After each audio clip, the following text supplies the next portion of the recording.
Hi, I'm Mark, a poet with guitar from Washington, D.C., and we're the Poetry Global Network. This segment is called Poets Reacts, in which three of my colleagues, poets from around the world, react to a poem we've never seen and give our diverse opinions. And we're hoping you will join us in that venture. And I introduce Marrisa. Thank you, Mark. Oh my goodness. Welcome everyone. So glad to be here. Hello, my beautiful co-hosts. I am Marrisa. I'm a spoken word artist, poet, and publisher in Albuquerque, New Mexico. Please make sure that you drop information in the chat. If you have questions, you have comments, you want to interface with us, interact with us, we love to hear from you. So please use the chat. Lawin. Hey everyone, welcome to the show.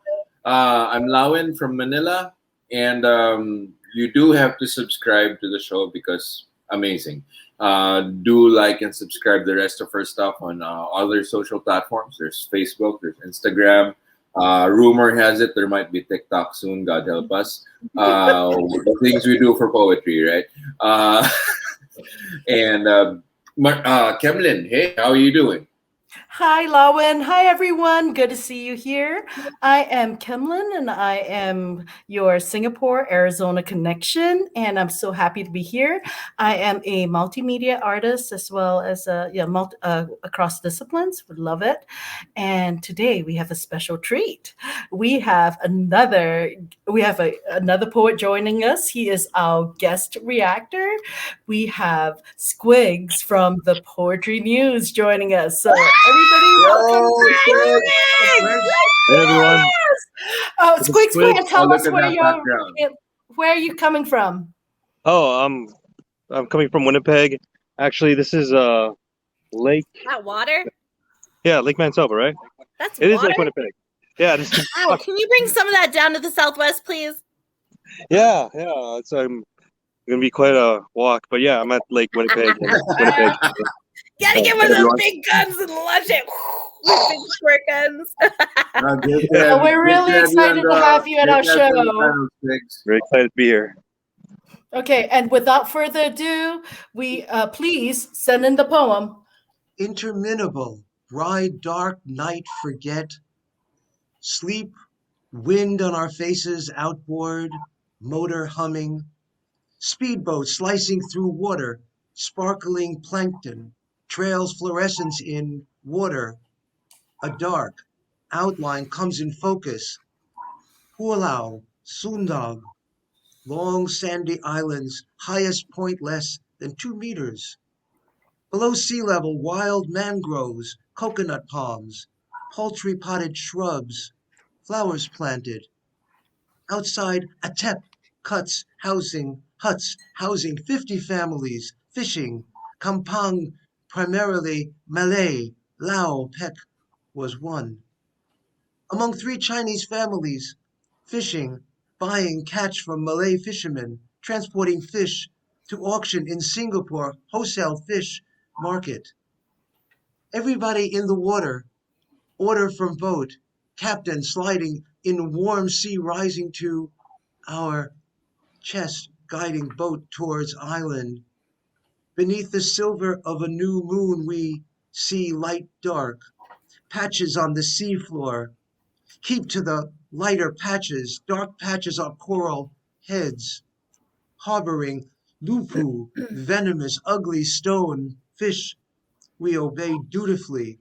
Locals say stone, fish stings are worse than catfish or stingray, cause terrible pain to every body part except for a single hair on the head.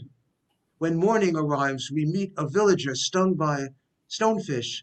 Pain so bad he thrust his foot into burning embers, resulting in inflammation and infection.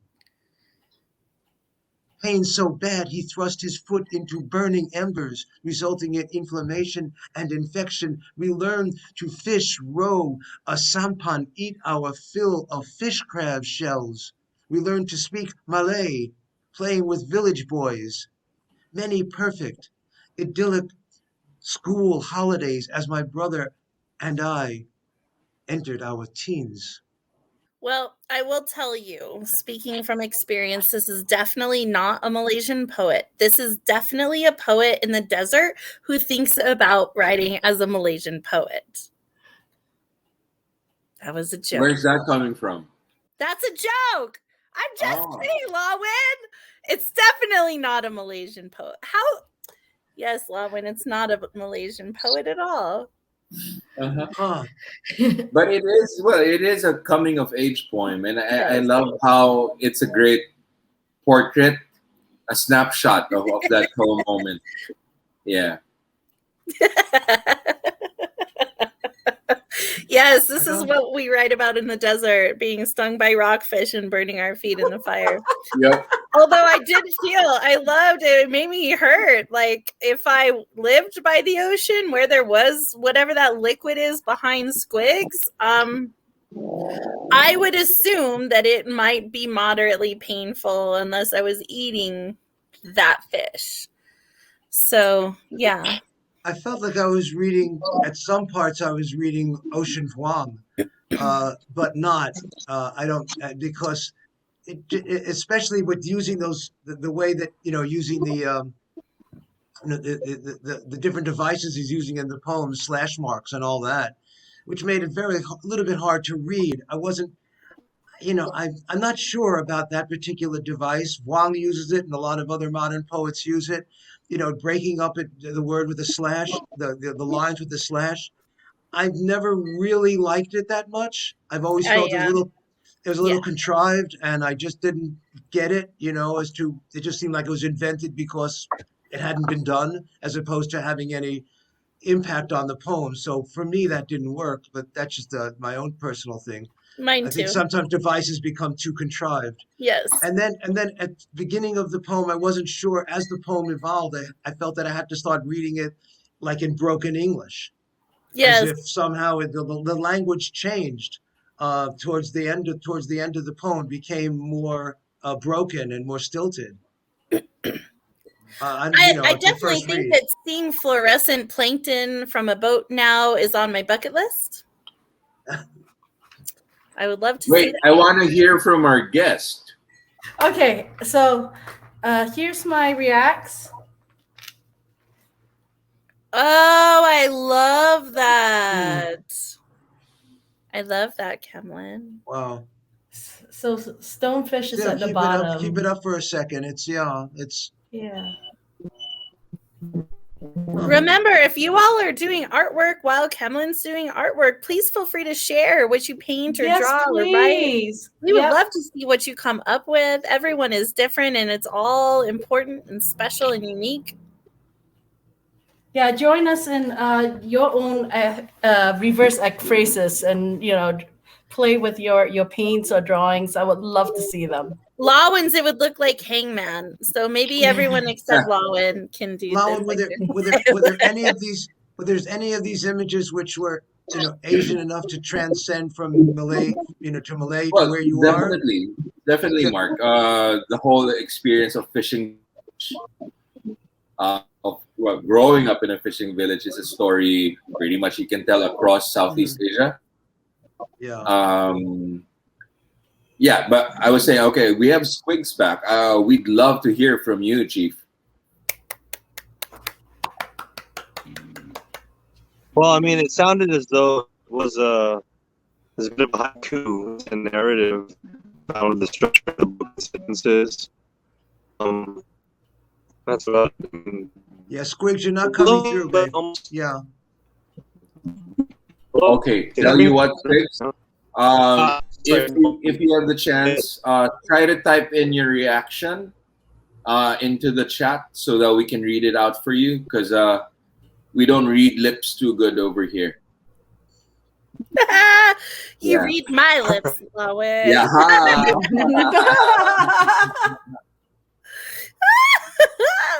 Maybe it's a Canadian thing. Who knows?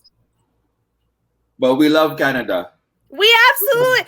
Yes, poutine all the way. Poutine, yes. Now, but not to say that's not the same as the other poon word, okay? Like, y'all, that's not what we're saying. Go look up poutine, y'all. That's some legit culinary adventure.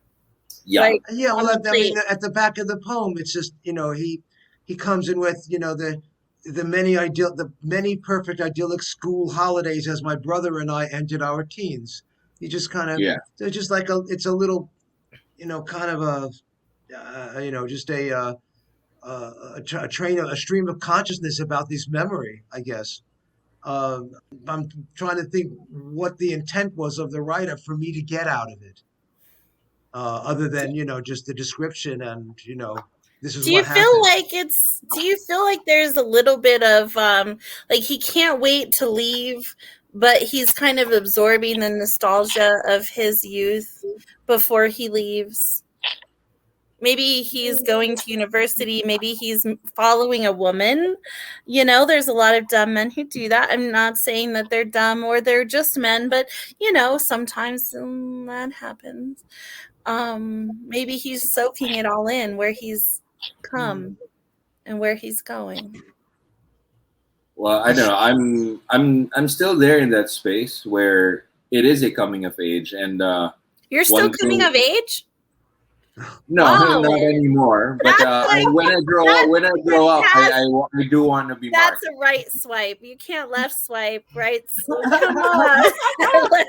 No. I do love a good coming of age story, and it is a relatively common experience. The whole when you're on school break, you go to the farm, or in this case, you go back to the fishing village, right? To learn those ways, and I'm thankful to have experienced this poem this day, and it does remind me of the times I would spend vacation over at my grandparents in their home provinces. Yeah. Squig says that in the chat, he says that he thought it was like a chain of haiku. That's Well, interesting. I mean, there was a narrative here. The author is telling us he was in a boat late at night, and everybody, for some reason, everybody had to go into the water, and everybody's avoiding all these stingrays and whatever else was around, jellyfish already, around that was stinging them. And then they got stung, and then they came to town, and then he's growing up. So, I'm not. What I love? You know what I love when I read a new poem? I love when a poet takes me somewhere I've never been or where I don't live. Okay, I don't live where there are stingrays and ocean and beach, and I'm not in a boat with the wind on my face. I'm not smelling the tide. I'm not encountering fish painfully or otherwise. So I absolutely love when a poet takes me somewhere, transports me somewhere, experience something that is outside of my normal life. I love that. Sure. Well, that for sure. It's a sampan full of crabs and shells. It's certainly different. Yeah. All right. So are we going to say who this poet is? It's written, okay. Oh, wow. See who's paying attention in the chat or not. It's Love Affair by Tan Thuan Ko, my father. Indeed. Thank you all for reacting. Yes, Dad, you did good. Oh my goodness! In more ways than just your daughter. So the fruit does not fall far from the tree. Yeah. Did he sing? I did. Yeah, I did think obviously the poem was written in English, not translated. So for sure, that was for sure. Did your dad sing, Kemlyn? No, he actually he does sing, but not the same way. He enjoys singing in with full voice and full gusto. But no, I didn't get my my gift of singing from Dad. But I do. So when I was growing up, I got a chance to go to these lovely islands and walk in corals and explored the wildlife in the oceans. And that's so cool. Yeah, and now we live in the desert. You and me, we live in the desert now. Yes, I know. I do miss the ocean. I'm an ocean girl, and it's hard for me, to be so far away from home. And yeah. If you would have encountered this poem like on a page written as it is with the slashes, Do you think do you think you would have gone through it, or you think after a while, after I a don't time, think I'm not sure if it's it was the original page had slashes. I'm curious. Yeah. Kemlyn, did you recognize the piece? that makes a tremendous difference. Actually, You I know. did because the moment it said Sampan and Atap, it triggered my memories. So I guessed it was. So that's why I kept quiet because I didn't think it was. You know, Hmm. I should have commented on it since it was my dad. I feel like I got a glimpse into your childhood a little bit, like a glimpse of what makes up Kemlyn, and I absolutely love that. Thank Well, you you got a for glimpse of my allowing us. dad. You got a glimpse of my dad who. Yeah, but you are part of your dad, right? And Mhm. all of our parents make up ourselves, and so his story is part of what makes up your story. Was your Okay, father? Your well, father thank was you. obviously was he a modernist in most of his other poetry? Did he write? I assume he wrote a lot of poems. Yes. Did he write in all kinds of crazy new devices and styles like this? He is mostly very narrative in his approach to writing. He was actually a journalist on a Japanese trawler, so he loves nature a lot. So he spent a lot of time adventuring into the wilds, and so for him, poetry has been a really new kind of a new expression for him. But in his attempt to want to communicate things, he loves the natural world, and it really bothers him that our natural world is disappearing rapidly. Yeah. Yeah. So Oh, he's and looking I do want, for our audience, I do want to call out the point that Marrisa made. Okay, and this is important, guys. When you write a poem, it's never just words. You have the opportunity to transport someone to a world you've never seen, to a time you've never been, to an it's never just reflective. Sometimes it's evocative. All right, so bear that in mind as you write your poems. All right. Now, before we finish this evening, I want to do a quick check. Mark, let me see the size of the mug you're drinking out of. All right. Lawin, let's take a look at your mug. Wait, hold that up, Mark. That thing is a beast. I just wanted to see who had little mug syndrome tonight. All right. Thank you all so much for tuning in. We're so honored and blessed to have each and every one of you. Please like, share, subscribe, follow our channel, not just the Poets Reacts, but Poetry Global Network. Of course, Squigs says he loves you in his Canadian way, and we love him back. Unfortunately, he wasn't able to continue to join us, but I hope he does come back soon. Yes. So remember, turn in your artwork, share your artwork with us if you're drawing, coloring, or penning during Kemlyn's artwork. We would love to see what you guys do. Tomorrow, we have Poets Lighthouse. We have all kinds of poetry times. We got all kinds of stuff here at PGN. So make sure you tune in. And remember, as we react live to poems that we've never seen, except if you're Kemlyn and it's your dad. We're reacting live to poems that, the most part, we don't know who it is or we've never seen it before. We do hope you take action with your pen so that maybe someday we'll be reacting to your poem. Good night, everybody.